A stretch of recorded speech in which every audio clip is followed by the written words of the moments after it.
після сьогоднішньої новини, що все ж таки дрони долетіли туди, куди летіли, хочеться розпитати у вас, що ж це за такий важливий об'єкт там на Росії? Чи є у вас якісь деталі щодо того, які там пошкодження? І чи, в принципі, значних взагалі таких пошкоджень завдали ці дрони цьому училищу? Давайте почнемо з того, що насправді, якщо ми кажемо про ураження, то ми бачимо вже системний з боку України по нанесенню по стратегічно важливих об'єктах на території Російської Федерації удари саме засобами безпілотними системами, які Україна за ці 2 роки дуже потужно розвила.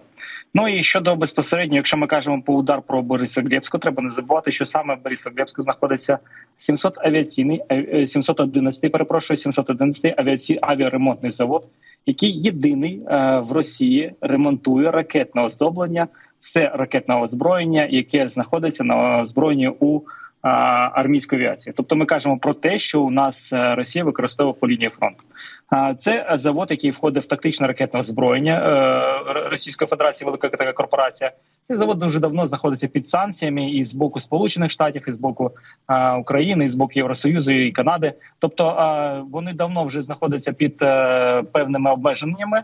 Ну і знов-таки єдиний завод на всій території Росії, який займається ремонтом таких засобів, це доволі потужно і стратегічно. І знов-таки треба розуміти, що основна складова цього заводу не так ремонтне складове, як технічна документація, деякі серверні, де зберігаються більшість робочо-конструкторської документації. Це є суть всіх заводів. Тобто ми можемо казати про втрату, наприклад, деяких компонентів мозгової частини, інженерної частини, після котрої буде складно поновити деякі, знов-таки, певні процеси роботи.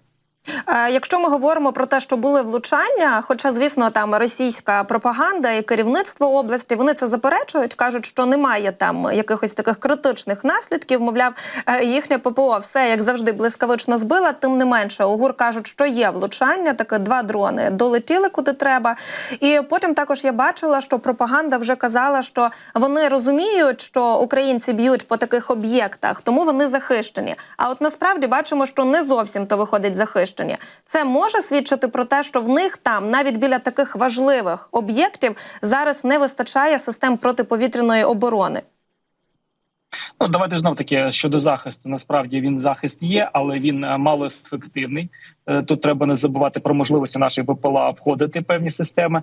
Ну і знов-таки давайте не забувати, що з 87-го року, як бачимо, на Росії нічого не змінилось. І як Цесна могла приземлитися на Червоній площі, так зараз і по більшості території Російської Федерації долітають БПЛА України. І знов-таки тут є важливий психологічний фактор. Від Києва за 3 дні до обстрілів стратегічно важливих об'єктів на території Росії на глибині понад 1200 кілометрів, або в даному випадку там близько 400 кілометрів. Тут треба не забувати, що насправді Україна спромоглася розробити декілька видів БПЛА дальнобійних, які можуть нести різне оздоблення і плюс можуть виконувати навіть розвідувальну функцію. Тобто ми кажемо про можливості використання на відстані понад 2500 кілометрів. Угу. І от ви також згадали про те, що цей завод, він є підсанкційним, тобто на нього давно вже було накладено санкції, а ми побачили сьогодні, що якщо от санкції, можливо, поки що ще не змогли завдати якоїсь такої шкоди, якої би нам хотілося для росіян, то її тоді завдадуть їм безпілотники. Нехай, можливо, не з першого разу там вдалося нам зруйнувати би повністю якийсь важливий об'єкт там, але тим не менше, я думаю, якщо долетіли сьогодні, то, можливо, із наступних спроб вдасться ще більше нам завдати їм там шкоди.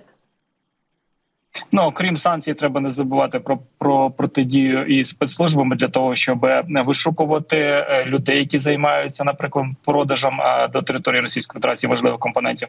Нещодавно ФБР затримало громадянина Росії, який займався постачанням важливих елементів для російської воєнної оборонки.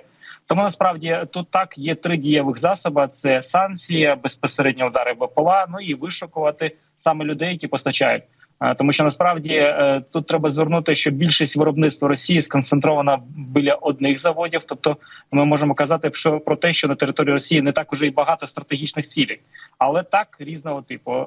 Якщо ми кажемо, наприклад, про знищення ракет дальної дії на кшталт Х-101, Х-555 або Х-59, Х-69, які зараз Росія активно використовує на тактичну авіацію, то треба казати, наприклад, про підмосковний Радуга. Це теж тактичне ракетне вооруження, корпорація Тому насправді роботи багато. Як бачимо, що дронів стає дедалі більше. Ну і знов таки треба нам всім долучатися, допомагати, збирати і більше працювати на перемогу, тому що це потребує значного фінансового вкладання, інженерного вкладання і великих знов таки великої ще роботи дуже багато.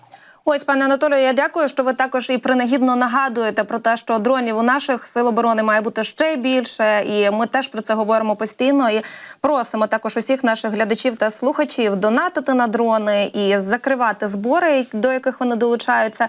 І підсумовуючи нашу розмову, мабуть, чи не актуальніше питання, яке цікавить зараз багатьох українців. Чи зможуть таки поки що наші далекобійні дрони хоча б на якийсь період замінити крилаті ракети? Тобто, чи можемо ми дотягнутися дронами туди, куди поки що не можемо ракетами, яких в нас не вистачає і немає?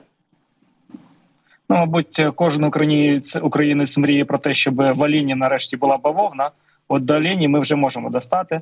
Але знов-таки треба не забувати, що ракетне оздоблення теж є важливим. І є важливим розвиток в цьому напрямку. Ну і треба не забувати, що поки ми активно розвиваємо БПЛА, то можемо сказати, що в подальшому ми зможемо використовувати БПЛА, які будуть також нести далекобійні ракети. Тобто ми можемо казати про БПЛА, які можуть літати на відстань там понад 2000 кілометрів, і нести ще ракети, які будуть літати від 500 до кілометра, до 1000 кілометрів, перепрошую. Тому насправді розвиток є, напрямок є, і треба тут, як то кажуть, засучити рукава і працювати.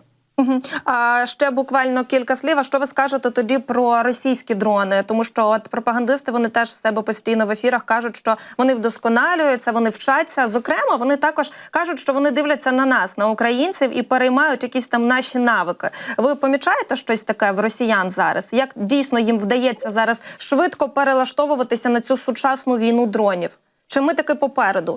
Давайте почнемо з того, що у нас є неправильна теза в суспільстві щодо того, коли кажуть, а чому ви не зробили копію шахеда? Не треба робити копію шахеда, тому що шахед нищиться дуже легко. У нас є велика кількість наших розробок. Щодо росіян, росіяни, шахед, іранське виробництво.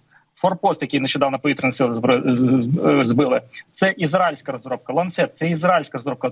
Тобто у них все поцуплено. І все, що вони можуть, це вони копіювати або модернізувати. Модернізувати можуть вони лише в рамках тої інженерної мислі, яка закладена. Ми бачимо, що на шахедах з'являються певні нові елементи, але суттєво він не міняється. Тобто для того, щоб нам стати набагато вперед, нам треба технологічно більше розвиватися і робити наші безпілотники набагато крутіше в технологічному сенсі, щоб того, якщо навіть росіяни затрофіють якийсь безпілотник, вони не зможуть зрозуміти, як він працює.